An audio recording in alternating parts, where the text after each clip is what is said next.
Hello friends, welcome back to my channel. Friends, ఈరోజైతే మన ఛానల్లో మీకు నా బర్త్డే మే 12 ఆ రోజుటి లాగ్ అయితే చూపిస్తున్నాను ఫ్రెండ్స్. ఇంకా మార్నింగే లేచి ఫ్రెష్ అయ్యి మా హస్బెండ్ అయితే కేక్ తెచ్చారు, కట్ చేశాను. ఇంకా కేక్ కట్ చేసిన తర్వాత మా ఆడపడుచు అంటే వదిన మ్యారేజ్ ఉంది, ఆ ఇంటికి అయితే వెళ్ళాం ఫ్రెండ్స్. వెళ్ళి జస్ట్ అలా ఫన్ కోసం ఎంజాయ్ చేసాము మా ఫ్రెండ్స్ అందరం కలిసి. నెక్స్ట్ ఇంకా ఆ రోజు నైట్ అయితే ఆ అమ్మాయి హల్దీ ఫంక్షన్ ఉంది ఫ్రెండ్స్. ఆ హల్దీలో నాకు తెలీదు, సర్ప్రైజ్గా మా వదిన అయితే కేక్ తెచ్చి కట్ చేయించింది ఫ్రెండ్స్. కేక్ కట్ చేసేంత వరకు నాకు తెలియదు అలా సర్ప్రైజ్ ఇస్తుందని. చాలా థ్యాంక్స్ మా వదినకి, చాలా బాగా అనిపించింది. సర్ప్రైజింగ్ నాకు బాగా నచ్చింది, అలా ఎందుకో తెలియదు కానీ.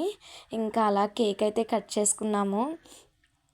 తనే మా వదిన ఇప్పుడు వచ్చింది కదా. ఇంకా అలా కేక్ కట్ అయిన తర్వాత డ్యాన్స్లు అయితే వేసుకున్నాం ఫ్రెండ్స్. నేనైతే అంతగా వేయలేదు. ఇంకంతే friends, thank you for watching.